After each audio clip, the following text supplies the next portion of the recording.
तो क्वेश्चन है, consider a disc of mass 5 kg, radius 2 metre, rotating with angular velocity of 10 radian per second about an axis perpendicular to the plane of rotation।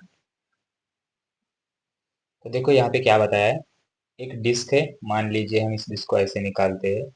इस disc का मास दिया है, radius दी गई है, और जो एक्सिस है वो परपेंडिकुलर है।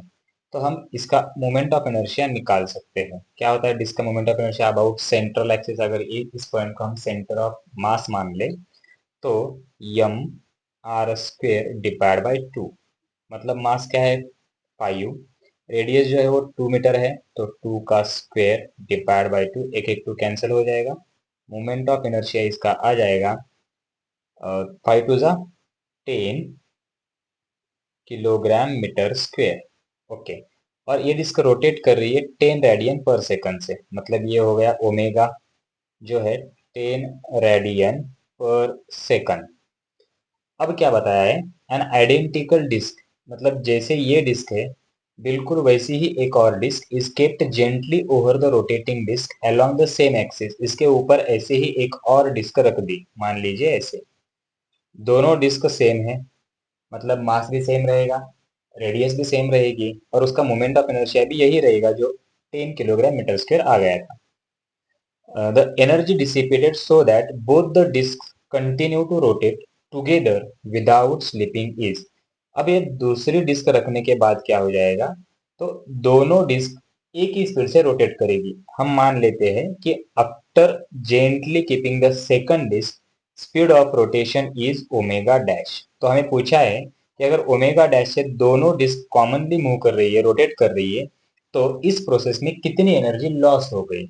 तो पहले हम क्या करेंगे, ये ओमेगा डैश निकालेंगे, क्योंकि इस स्पीड से दोनों डिस्क कंबाइनली रोटेट कर रही है। तो इसके लिए हम क्या करेंगे, तो हम यहाँ पे लगाएंगे कंजर्वेशन ऑफ एंगुलर मोमेंटम। क्यों? क्योंकि जब सेकंड डिस्क रखी थी उस टाइम कोई भी एक्सटर्नल टॉर्क अप्लाई नहीं किया था। तो अगर एक्सटर्नल टॉर्क अब्सेंट है तो अब रोटेशन का एंगुलर मोमेंटम कॉन्जर्व हो जाता है। तो final angular momentum is equals to initial angular momentum. अब इनिशियल एंगुलर मोमेंटम मतलब पहले सिर्फ एक ही डिस्क थी, उसका मोमेंट ऑफ इनर्शिया आई था, और ओमेगा मतलब रोटेशन का स्पीड था ओमेगा।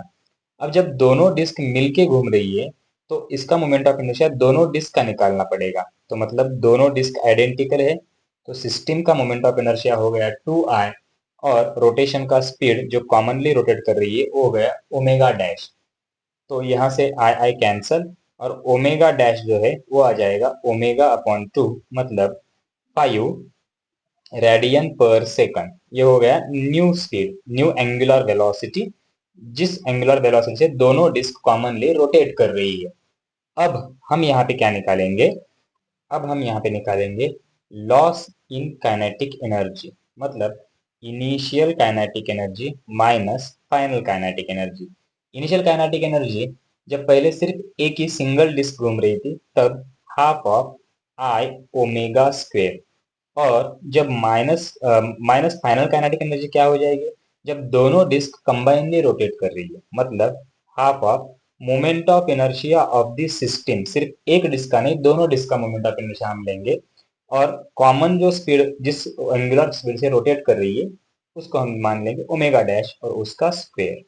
तो अब हम अगर इसको सॉल्व कर दें, half of I moment of inertia जो था वो था 10, ओमेगा इनिशियल था 10, मतलब उसका स्क्वायर हो जाएगा 100, माइनस ए टू कैंसल, यहाँ पे आई जिसकी वैल्यू 10, ओमेगा डैश जो हमने निकाला था वो था 5, और उसका स्क्वायर। तो अगर हम इसको सॉल्व कर दें तो ये आ जाएगा, ये 500 5 into 100 it will be 500, minus 5 का square 25, 25 into 10 it will be 250. So our answer will be 250 joule. This is the final answer.